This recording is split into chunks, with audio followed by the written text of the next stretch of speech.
It is the first major sports competition they are hosting. This explains why these sportsmen and women from the city of Goma, capital of North Kivu province in the Eastern Democratic Republic of Congo, are jubilating. The friendship tournament aims at promoting peaceful cohabitation with their neighbors in a region overwhelmed by the threat of terrorism. Karate is a sport that is played in a peaceful way, so when someone loses, they stay calm and everything goes well. What we do here is not war, because we don't play while being angry. Besides, at the end, we smile together, we share, and all this shows that we are one. We would like other countries like Uganda, Burundi or Tanzania to organize this kind of tournament in the future, because here we feel the desire to live together in love and brotherhood and not in war. This tournament brings us together as one family.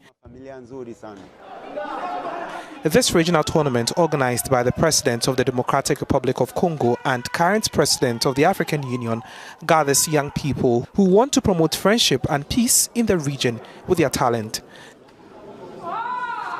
Let's mentor the youth through this tournament. The tournament, as we said in our message, has the privilege of bringing together young people from all these countries because the Great Lakes region has been a victim of unrest orchestrated by negative forces and terrorists for several decades. Des troubles orchestrés par les forces négatives, les terrorismes. The first edition of the Great Lakes Friendship Tournament officially started on Saturday, October 23.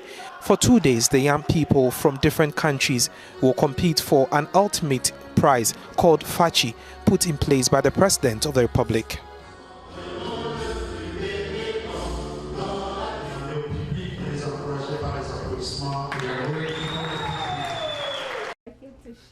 Founder of a preschool that teaches children about the African heritage is a winner of the 2021 David Prize for New York City resident.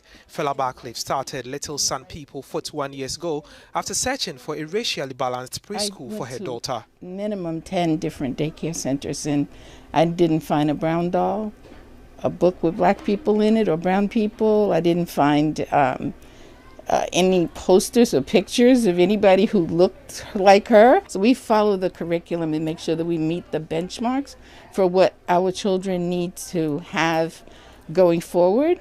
But in addition to that, we infuse a lot of history, culture, ways, information, perspective, reflections of people who are people of color.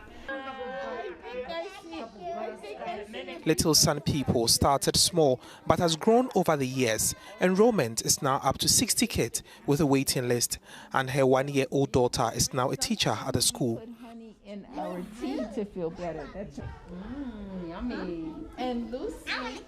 There is so much that our children can be proud of. That kind of, I think, is like a ballast and a foundation that helps them to stand up against a very systemic racism that they will face if they're of color, unless something changes in the near future. The scheme looks for New York City residents with the bravery and vision to change the future. Each winner receives $200 over 2 years.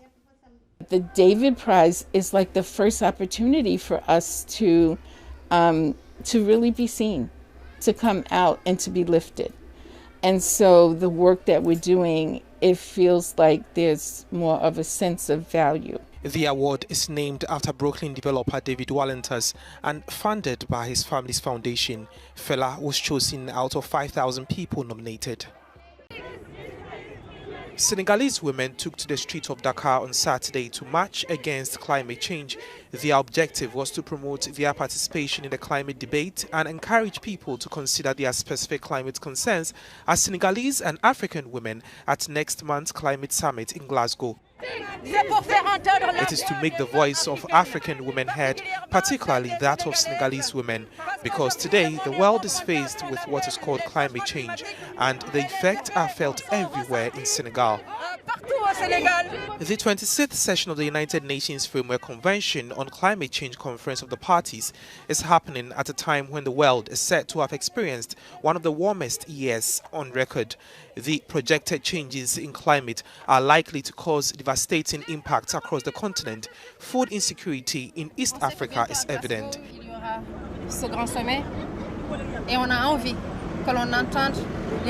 We are aware of the Glasgow summit, and we want to hear the claims of women who are committed to the fight against climate injustice. We know that we are all committed. We all have the same planet. Why don't the others stop polluting our continent? We do not want this pollution anymore. We have no more water. Animals are dying from lack of water, or the soil is poisoned. We can't do agriculture anymore. How are we going to develop? Ou alors les sols sont empoisonnés.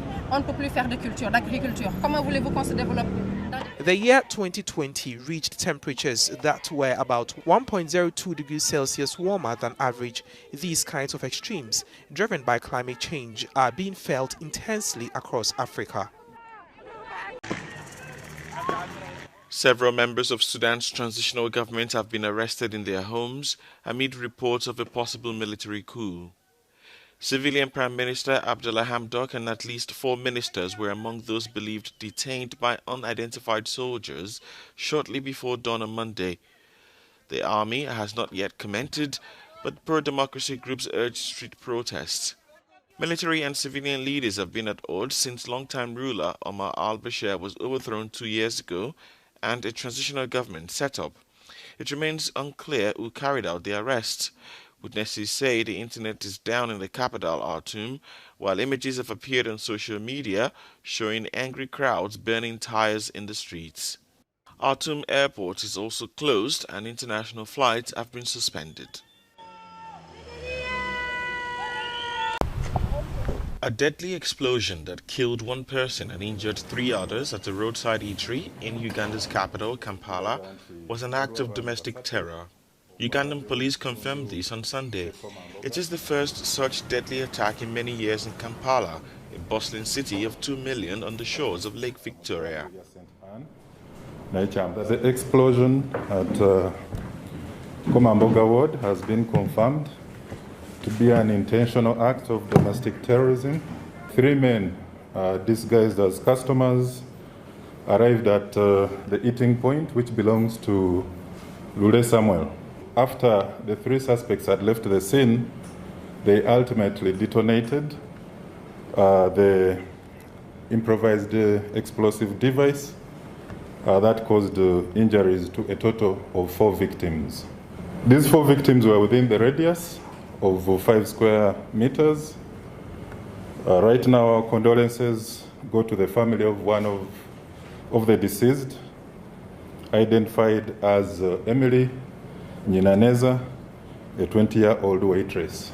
3 others are in hospital, including 2 in a critical condition. Masked anti-terrorism police attended the scene on Sunday as forensic officers in white overalls combed for evidence. President Yoweri Museveni vowed to hunt down those responsible. The explosion occurred about 2 hours after the start of a nationwide dusk-to-dawn coronavirus curfew.